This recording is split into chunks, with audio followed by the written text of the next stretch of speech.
Hello friends, our next topic is road density.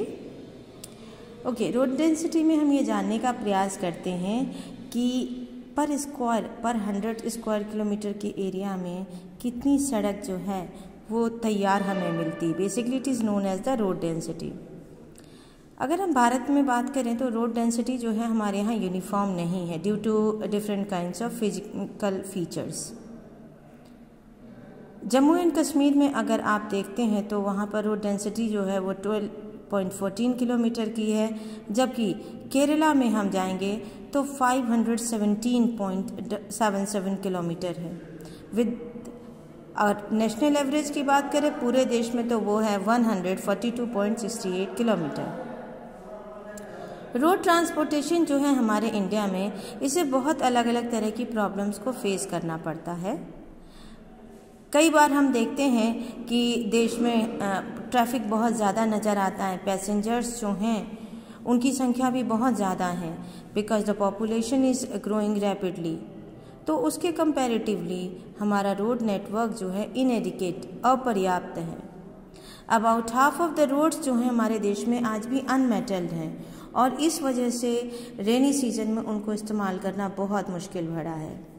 National highways जो हैं are इनएडिक्वेट, वो भी अपर्याप्त हैं।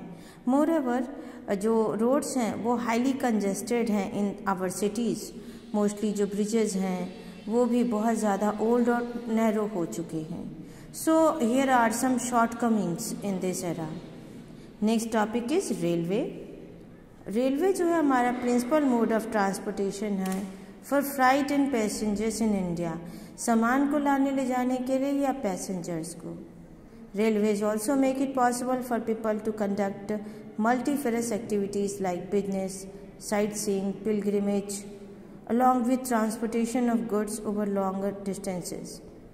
भाई आज हम देखो अपने व्यावसायिक यात्रा भी करते हैं, किसी जगह घूमने जाते हैं और हम तीर्थ स्थानों में भी रेलवे की मदद से जाते हैं। लंबे लंबे डिस्टेंसेस तक गुड्स को ट्रांसपोर्ट करने में हम इस्तेमाल करते हैं रेलवेज़ का। रेलवे जो है इंडिया में बाइंड करता है हमारी इकोनॉमिक लाइफ को, साथ ही साथ it also accelerate the industry and agriculture. अगर इंडियन रेलवे के नेटवर्क की बात करते हैं तो 7137 स्टेशंस जो हैं वो पूरे देश में अलग अलग रूट्स पर हमें मिलते हैं और जो एवरेज किलोमीटर इन लेंथ है दैट इज़ 66,687, जिस पर करीब 11,122 लोकोमोटिव्स रन करते हैं। 54,506 पैसेंजर सर्विसेज व्हीकल्स हैं और 6,899 कोच व्हीकल्स हैं और वैगन्स की संख्या भी 2016 तक 2,51,256 नज़र आती है। If we are talking about the distribution pattern of railway network in our country, तो ये बहुत ज़्यादा प्रभावित है physiographic, economic and administrative factors से। भारत का उत्तरी इलाका जो है ये हाईली डेंसली पॉपुलेटेड है और यहाँ पर एग्रीकल्चरल रिसोर्सेज जो हैं वो भी बहुत ज़्यादा ग्रो किए जाते हैं। इस वजह से ये इलाका जो है सबसे ज़्यादा रेलवे नेटवर्क से अटैच्ड है। अगर पेनिनसुलर रीजन की हिली एरियाज़ की हम बात करें तो वहाँ पर रेलवे ट्रैक्स निचले इलाके में बनाना टनल्स के थ्रू तो पॉसिबल भी है। हिमालयन माउंटेन्स का रीजन भी रेलवेज़ के कंस्ट्रक्शन के लिए अनफेवरेबल है ड्यू टू स्पार्स पॉपुलेशन, आबादी भी दूर दूर पर है। इकोनॉमिक अपॉर्चुनिटीज़ की भी वहाँ कमी है। Likewise, it was difficult to lay railway lines on the sandy plain. इसी तरह से आप देखो कि राजस्थान में सैंड के ऊपर में रेलवे लाइंस कैसे बिछाओगे। गुजरात का नमी वाला इलाका हो, चाहे मध्य प्रदेश के जंगल हों, उड़ीसा, झारखंड के। तो कहने का मतलब है डिफरेंट फिजिकल टेरेन्स जो हैं कहीं ना कहीं वो रेलवेज़ के एक्सपेंशन में प्रॉब्लम क्रिएट करते हैं। Today, the railway have become more important in our national economy than all other means of transport put together. हालांकि रेल ट्रांसपोर्ट को कई सारी परेशानियों का भी सामना करना पड़ता है, कई बार बहुत सारे पैसेंजर्स विदाउट टिकट यात्रा करते हैं। चोरी, रेलवे प्रॉपर्टी को नुकसान पहुंचाना, these are also common errors. People trains को रोकते हैं लगातार, कई बार चेन पुलिंग अननेसेसरीली की जाती है और इन सब की वजह से रेलवे को बहुत डैमेज भी होता है। Next is pipelines. Pipeline transport network जो है is a new arrival on the transportation map of India.